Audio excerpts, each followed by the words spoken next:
মামলা কেন করেছিলাম? এটার এক চুলো কার্যকর করা হয় নাই। সচিবালয় করার জন্য আমাদের মাননীয় প্রধান বিচারপতি বাংলাদেশের উদ্যোগ নিয়েছে, কিন্তু সেটা মুখ থুবড়ে পড়েছে। পিছনে একটা শক্তি আছে যারা চায় না বিচার বিভাগ আলাদা হোক।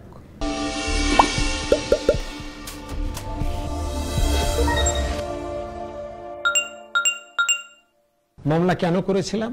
জুডিশিয়ারিকে আন্ডার দ্য গভর্নমেন্ট করা হয়েছিল 1980 সালের ইনক্যাডারমেন্ট আইনে। তো আপনারা রুল অফ ল পড়েছেন যে 3 organ of the state, judiciary is the separate organ. শুধু তাই নয়, জুডিশিয়ারি সুপ্রিমেসি আছে। Every administrative order questionable to judiciary. প্রশাসন যা করবে সেটা দেখার দায়িত্ব হচ্ছে জুডিশিয়ারির। আর আইনকর্তারা পার্লামেন্ট যে আইন করবে 102 অনুযায়ী এটা পাবলিক ওরিয়েন্টেড কি না, এটা জনস্বার্থের জনবান্ধব কিনা, এটা দেখভাল করবে হাইকোর্ট। যদি দেখে এটা জনবান্ধব নয়, এটা ডাস্টবিনে ফেলে দিবে, এটাকে ভয়েড ডিক্লেয়ার করবে। হাইকোর্ট হামেশা তাই করে। তাহলে কি হলো? 3টে অর্গানের মধ্যে সুপ্রিম অর্গান ইজ জুডিশিয়ারি। এই কনস্টিটিউশন এবং এই মৌলিক ভিত্তিটা আপনাদেরকে বুঝতে হবে। এরপর রিট দীর্ঘদিন চলল, জাজমেন্ট হলো মুজাম্মেল হক স্যার আর কে হাসান আমিন স্যার, উনি আমাদের মুনসিফ ছিলেন, ওনারা রায় দিলেন। এত সুন্দর রায়, রায়টা আপনারা পড়বেন, অনেক পড়েছেন, তারপর আমি বলবো যেহেতু আমি একটা নতুন কথা আপনাদের কাছে বলেছি। অ্যাপিলেট ডিভিশনের জাজমেন্টের চেয়ে হাইকোর্ট ডিভিশনের judgement far far better for judiciary. এই যে আমার কথাটা আপনারা একটু পরীক্ষা করে দেখবেন না, এই জন্য আপনারা জাজমেন্ট দুটো পড়বেন। এখানে 2টা জাজমেন্টে আমার আছে। তো এরপর আপনারা, আমি মাজদার হোসেন মামলার ডিটেলসে যাব না, শুধু একটু ব্যাকগ্রাউন্ড বললাম। তো এই মামলার আজও কিন্তু এই মামলা ইমপ্লিমেন্ট হয়নি, শুধু আমরা পৃথক হয়েছি।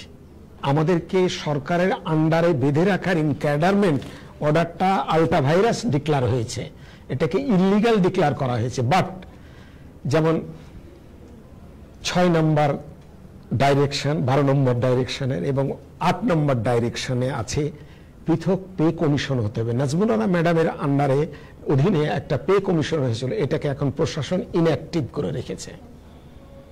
ফলে জুডিশিয়াল অফিসাররা জানেই না, তাদের ভাতা নাই, এটা নাই, ওটা নাই, অনেক কিছু না, এটা বুঝে না।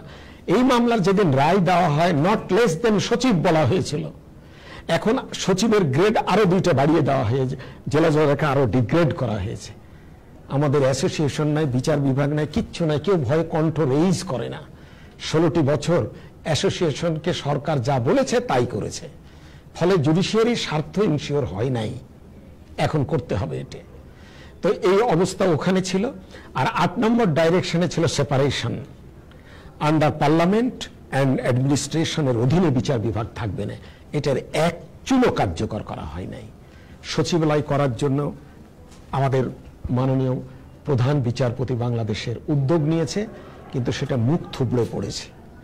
আমি কোনোদিনই নিরাশ ব্যক্তি নই, আশাবাদী, কিন্তু এখন আমি নিরাশ। আদৌ এটা করবে কি করবে না আমি সন্দিগ্ধ। এই জন্য আপনারা জুডিশিয়ারিতে যারা এসেছেন এবং যাদের আসার এই অঙ্গনে, আইনজীবী হিসাবে হোক আর জাজ হিসাবে হোক, আপনাদের এটা মনে রাখতে হবে।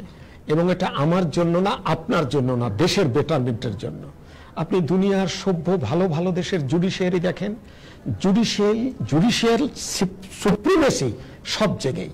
আমাদের দেশের অ্যাপিলেট ডিভিশনের জাজমেন্ট ইমপ্লিমেন্ট হয় না, পৃথিবীতে এরকম নজির নাই। আমরা কোন তিমিরে আছি? এই জন্য এই মামলার ডাইরেকশন, মামলার ইতিহাস, এগুলো আমার বলার মুখ্য বিষয় নয়, এগুলা আপনাদের মনে রাখতে হবে। তার সাথে আরেকটা কথা বলে এই বিষয়টা শেষ করছি। 186 ইয়ার ব্যাকে যান, তখন থেকে বিচার বিভাগকে আলাদা করার জন্য British government, Pakistan government, Bangladesh government চেষ্টা করেছে, কিন্তু কোনোবারই সফল হয় নাই। পিছনে একটা শক্তি আছে যারা চায় না বিচার বিভাগ আলাদা হোক।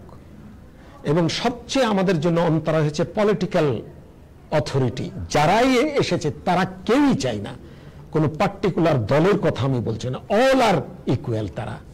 তারা তাদের স্বার্থকে, তাদের অবৈধ সুবিধাকে ইনশিওর করার জন্য অ্যাজ এ টুলস হিসাবে জুডিশিয়ারিকে ইউটিলাইজ করতে চাই, অ্যান্ড দ্যাটস হয় জুডিশিয়ারি সেপারেট হচ্ছে না। এটা একটা বিরাট জগদ্দল পাথর। ভার্ডিক্ট অ্যাপিলেট ডিভিশনে আসার পরও তাদের পিস মিল করা, তাদের পিছলে যাওয়া, তাদের অ্যাভয়েড করার তো কোনো সুযোগ নাই। তো এই হলো জুডিশিয়ারির সব, আমি সেপারেশন সম্পর্কে সব বলে ফেললাম।